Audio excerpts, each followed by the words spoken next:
आपके इतने कठिन तपस्या, इतने अनुष्ठान, इतने व्रत, इतने तीर्थ यात्रा और ना जाने कितने मंदिरों को दर्शन करने के बाद भी सिद्धि नहीं मिली, ज्ञान प्राप्ति नहीं हुआ, आपके हृदय पवित्र नहीं हुए, आपके अंदर वो परिवर्तन नहीं आया। ऐसी कौन सी बात है, कौन सी दिक्कत है, ऐसी क्या घटना है? सिर्फ दो ही कारण। पहला तो आप शिष्य हो ही नहीं।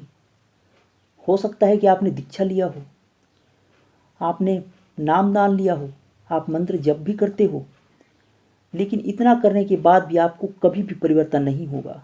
कारण सिर्फ है दो ही है। पहला कारण कि आप शिष्य हो ही नहीं। अब आपको बड़ा अटपटा लगेगा जब आपने दीक्षा ले लिया, नाम दान ले लिया, गुरु के पास आप मत्था टेकते हो, पर मैं कहता हूँ कि आप शिष्य नहीं। आपको समझने की प्रयास करना होगा। पहला तो आप शिष्य हो ही नहीं। कैसे? क्योंकि आप ही नहीं, सभी के सभी, सब के सब आडंबर में हैं, ढोंग रचते हैं। अब वो कैसे? आपने अगर यात्रा किया है तो कहीं कहीं प्रतीक्षालय आपने देखा है, वहाँ लिखा होता है दिव्यांग प्रतीक्षालय। आपके और मेरे दिव्य अंग कह देने से जो लूला लंगड़ा अंधा है, क्या वो वास्तव में दिव्य अंग वाला हो जाएगा? सवाल है।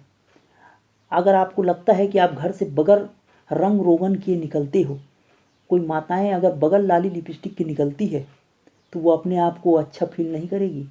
मतलब सभी के सभी ढोंग लिए हुए हैं, और इन्हीं ढोंग में हम गुरु को भी प्राप्त कर लेना चाहते हैं।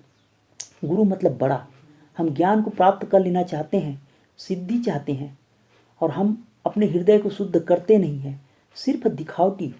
आपको लगता होगा कि आप गुरु के आश्रम जाते हो, मत्था टेकते हो, संभव ही नहीं। जैसे कि आप बड़े श्रद्धालु हो के कहते हो कि गुरु जी आप ही सर्वश्रेष्ठ हो, आपके सिवा हमारा कुछ भी नहीं, हम तो आपके मिट्टी के धूल हैं। अगर आपको वो गुरु कह देना मैं तो ये पहले ही जानता था तुम मिट्टी के धूल हो, तो सारी अहंकार, सारे हेकड़ी आपके सामने आ जाएगी। मतलब हम सिर्फ आडंबर लिए हुए हैं। भले ही हम राम राम की ना जाने कितने रट्टा मार लिए। अगर आपकी दान की बात करूं तो आप दान देते हो तो चाहते हैं हम कि एक तख्ती लग जाए। हम चाहते हैं कि हमें दान हमने दिया है तो गुरु हमें स्पेशल ट्रीटमेंट दे। आप चाहते हो, हम चाहते हैं, सभी के सभी, कि हमने दान दिया है तो ज़रा वो देखे। उनके देखने से क्या है, हमारे हृदय शुद्ध होना चाहिए। कुछ लोग तो पूछते हैं कि यहाँ ज्ञानी कितने हैं। फर्क ही नहीं पड़ता। हमें फ़र्क पड़ता है कि हमारे घर चूल्हा जला कि नहीं जला, पर हम दूसरों पे उंगली उठाना भली भांति जानते हैं और कहते हैं कि हम इतनी तपस्या किए, सिद्धि क्यों नहीं मिली। एक ने तो मुझसे सवाल किया कि मैं तो 108 दिए नवरात्रि में जला रखे। मेरा एक ही सवाल था उनसे, आपने नवरात्रि में दिए जला रखे, क्या आपको किसी ने कहा था? उसने कहा कि नहीं। तो भाई क्यों जलाया? आपने घी खराब किया, घी के दिए जला रखा। मन के अंदर तो ये बात छुपी ही थी कि मैं कुछ हूँ दीपक जलाने वाला, सामने वाला कुछ भी नहीं। हम आडंबर में हैं, हम अपने हृदय शुद्ध करते ही नहीं।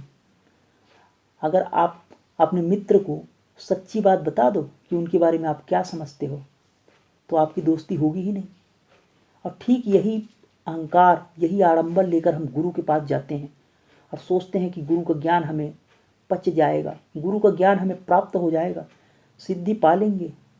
संभव ही नहीं। कुछ लोग तो माला फेरते वक्त भी ये दिखाना चाहते हैं कि हम माला करते हैं। आपने जितना माला किया, जितने मंत्र जप किए, पुण्य आपने दिखाने में ही खर्च कर दिया, वाहवाही में लुटा दिया। तो आप चाहे हजारों मंदिर घूमो, हजारों ही क्यों, हजारों तीर्थ यात्रा के अलावा लाखों दान भी कर लो, फर्क नहीं पड़ेगा। हो सकता है कि आप बड़े धर्मात्मा लगते हो, लेकिन ना आपके रंगत से, ना आपके कपड़ों से, और ना ही आपके दान से। फर्क तो पड़ेगा आपको अपने अंदर के परिवर्तन से। पहली बात मैंने बोला कि आप शिष्य हो ही नहीं, तो पहला तो आपको शिष्य बनना चाहिए। अभी जो मैंने बताया इन भावार्थों को समझना चाहिए। कुछ शिष्य मेरे पास सेवा करने आए थे, बगैर बताए ही भाग गए। एक को मैंने डांट दिया, भाग गए। मतलब हम चाहते हैं कि डॉक्टर हमें ना इलाज तो कर दे, पर बगैर दर्द का। मूर्ति तो बना दे मूर्तिकार, पर बगैर छीनी हथौड़ी मारे। क्या ये संभव है? आई हुई मैल को कौन निकालेगा? गुरु। और आपके पास दूसरी बात ना गुरु है ही नहीं। पहला तो मैंने बताया कि शिष्य है नहीं, और दूसरा आपके पास गुरु नहीं। अब आप कहोगे कि किसी ने दीक्षा ले रखा है, वो तो मेरे गुरु है। संभव ही नहीं कि गुरु हो। गुरु का मतलब बड़ा, जिन्हें धन के लिए, मान सम्मान के लिए, आपकी गंदगी को निकालने के लिए चुप रहना ना पड़े, जो डरे नहीं। गुरु मतलब बड़ा, जिनके अंदर वो बड़प्पन भी हो कि आपकी गलतियों को क्षमा भी करे और आपको अवगुण को निकाले भी। तो पहला तो मैंने बताया कि शिष्य हम है नहीं, हम वैसा ही चाहते हैं कि बस मीठी गोली हमें दे दे, हमारी शरीर में आए हुए फोड़े दूर हो जाए। अरे ऑपरेशन करना पड़ेगा। अगर मूर्ति बनना है तो उतना ही कठिन तपस्या से गुजरना होता है। जिस दिन हम टूट जाते हैं, वो मूर्ति नहीं, सिर्फ मूर्ति की मंदिर के नीचे भी नहीं, कहीं साइड में जो गड्ढे होते हैं ना, उसे भरने के काम आते हैं। क्योंकि परमात्मा की सृष्टि में कोई व्यर्थ तो है ही नहीं। कांटा का भी महत्व है तो फूल का भी, लेकिन फूल का महत्व कांटों के कारण है। तो आप कांटे अगर हैं तो आप सिर्फ रक्षा करेंगे, मतलब गड्ढों को भरने का काम करेंगे, भीड़ बढ़ाने का। पर ऐसा नहीं है कि आपने जितना किया आपको कुछ ना मिलेगा। जितनी आपकी श्रद्धा है उतना आपको भी प्राप्त होगा। पर आपको मूर्ति बनने के लिए वो तपस्या से गुजरना होगा, डॉक्टर की उस मार को सहना होगा, कैंची की, चाकू की, छुरी की और इंजेक्शन की दर्द को सहना होगा। तो पहला कारण तो मैंने आपको बताया कि हम शिष्य है ही नहीं, हृदय में कुछ और है और कहते कुछ और है। तो हमें वो सहनशीलता लानी होगी। और दूसरा कारण कि आपके पास गुरु नहीं है। भले ही आपने दीक्षा ले लिया है, नामदान लिया है, गुरु के आश्रम जाते भी हो, पर आपके पास गुरु नहीं है। जो गुरु आपको इलाज ना करे वो सेल्समैन ही है। जो सच में गुरु होगा वो डॉक्टर की तरह होगा। अगर आपको दर्द नहीं होता है कहेगा भी तो भी दर्द तो देगा ही। और अगर हम इन दोनों बातों से हट जाते हैं, हम अगर शिष्य नहीं है और अगर हमारे पास गुरु नहीं है, तो भी तो आपका विकास होगा। पर अब तीसरी बातें घटेगी, और वो है कि परमात्मा तो सबका विकास करता ही है। आपको फिर से वही संसार से दुख मिलेगा, पीड़ा मिलेगा, क्योंकि आपने डॉक्टर की दर्द तो सहा नहीं। तो आपके जो फोड़े हैं उनसे तो दर्द होगा ही, मवाद बहेगा ही। तो दुख किस बात की?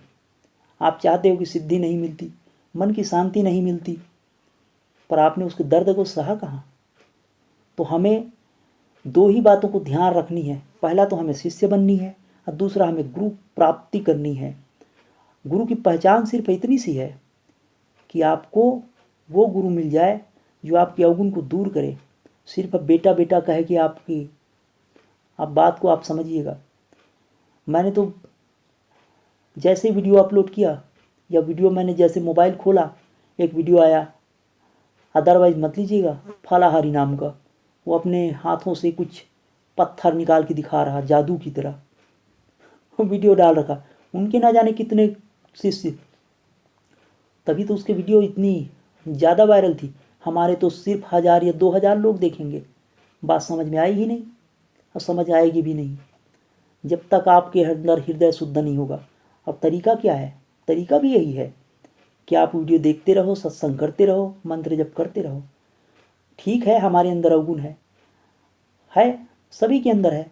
अगर अवगुण नहीं होता तो गुरु की ज़रूरत ही क्यों पड़ती? आपको गुरु की ज़रूरत है, और आपको यही तरीका है जो काम करेगी।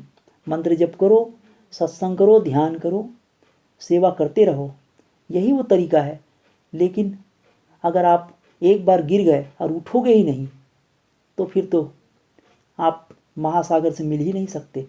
आपकी नदी सूख गई और फिर ना जाने किस काम आएगी। जंगली जानवर पिएंगे, बस इतना ही। फिर से अगर आप उठते हो तो आप साधक हो। अगर आपने गिरा और उठा तो फिर आगे बढ़ोगे, नहीं तो सूखोगे और रुक। मैंने उस आदमी की वीडियो देखा, हाथों से पत्थर निकाल रहा। पत्थर ही क्यों निकाल रहे हो? कुछ नक्सलाइट लोगों के लिए बंदूक भी निकाल लेते।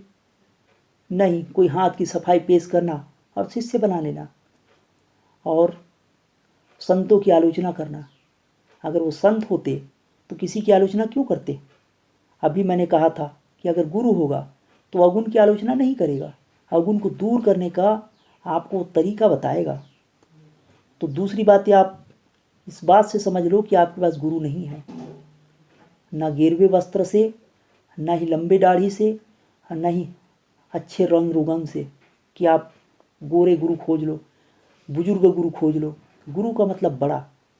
आप गुरु की पहचान करना चाहते हो, इतनी सी पहचान हो जाएगी कि आपके अवगुण को निकालेगा। वो डरेगा नहीं कि आप भाग जाओगे डांटने से, मारने से। आपको वो छीनी हथौड़ी का मार देगा। और अगर हम इस जन्म में अगर फोड़े को दूर करना चाहते हैं और उसके लिए हम दर्द नहीं सहते, तो ठीक है, ना जाने कितने दर्द हमें सहने पड़ेंगे, समाज के, संसार के, अनंत जन्मों के, पिछले कई जन्मों से सहते आए हैं, फिर सहेंगे। तो आप इस बात को याद रखें, गुरु का पहचान उससे नहीं होगा कि कितने मोटे पेट है। जैसे वो फलाहारी नाम का कोई व्यक्ति है जिनका काफ़ी बड़ा पेट, नाम लिखता है फलाहारी। अरे जंगली जानवर सिर्फ फल खाते हैं, कभी आपने देखा कि उसके तोंद निकले हुए हैं? घी खाओ, डालडा खाओ, मिर्च मसाला खाओ, मैदा खाओ तो तोंद निकलता है, मीठा खाओ तो तोंद निकलेगा। जो सिर्फ हरी सब्जियां खाएगा बगैर मिर्च मसाले नमक के, उसके क्या तोंद निकलेंगे? तो कहने और करने में बहुत अंतर है। उन्हीं की तरह हम भी करते हैं। हम कहते हैं कि हम शिष्य हैं और ये हमारा गुरु है, हम आपकी मिट्टी की धूल है, पर ऐसा नहीं है। अंदर तो छुपा ही रखें कि हम भी कुछ हैं, दान भी दिया तो कुछ हैं। तो आप इन दो कारणों से, चाहे कोई भी व्यक्ति हो, कोई भी साधक हो, इन्हीं दो कारणों से ज्ञान प्राप्ति नहीं हो रही। पर प्राप्ति का भी तरीका यही है। जैसे नदी में कोई तैरना चाहता है, नदी में उतरना तो पड़ेगा, डूब जाएंगे, गिर जाएंगे, ना जाने कितने क्या नुकसान होगा, पानी से डर लगेगा, तो संभव ही नहीं कि आप तैर सको। किनारे में खड़ा हुआ व्यक्ति कभी तैर ही नहीं सकता। तो आपको डर लगता है गुरु की डांट से, गुरु की मार से, मंत्र जप से, समाज की आलोचना से, लोगों के विरोध से। तो भी यही एक तरीका है, कांटे को कांटे से ही निकाला जाता है। अवगुण है, ठीक है, होता है। और उन अवगुण को दूर करने का तरीका भी यही है कि आप गुरु के बताए मार्ग पे चले, उनके बताए मंत्रों को, ध्यान को, साधना को करें। और बहुत ही अच्छा अवसर है कि आप अपने गुरु के आश्रम जाके कुछ ना कर सको तो सत्संग ही करो, सेवा ही करो। और वो तरीका यही है कि बस उनकी निगाहों में आओ बगैर प्रयास के। जो अवगुण निकालना है आपके गुरु निकाल लेगा, और जब उनके निकल जाओगे तो हो ही जाएगा। और बहुत ही अच्छा अवसर है कि गुरु पूनम का विशेष पर्व आने वाला है, तो आप इस अवसर का लाभ उठाएं। मैं तो परमात्मा से यही प्रार्थना करता हूँ कि आपको ज्ञान, भक्ति, क्रिया, मंत्र सभी में दीक्षित हो, पारंगत हो, आत्मिक लाभ प्राप्त करें, भौतिक जगत, आध्यात्मिक जगत में आप उन्नति प्राप्त करें। आप आए, आपने सत्संग किया, मुझे सेवा का अवसर दिया, इस प्रकार के सवाल करके, इस तरह की कुछ घटनाएं करके, तो आप तो धन्यवाद के पात्र हो। आपकी इस घटना के कारण और अगले को ज्ञान प्राप्ति हुई, ताकि उनको मार्गदर्शन मिल सके, इसलिए धन्यवाद। और मैं इतना ही चाहूँगा कि जिस गुरु के पास भी जाओ, इन दो बातों को पालन करो। आप उनके शिष्य बनना, आप उन गुरु के फटकार को, डांट को आप सहना, ताकि आप परमात्मा की प्राप्ति की ओर, भौतिक विकास की ओर जाएं। धन्यवाद। मेरे सत्संग सुनने के लिए फिर से धन्यवाद। मुझे सेवा देने के लिए धन्यवाद।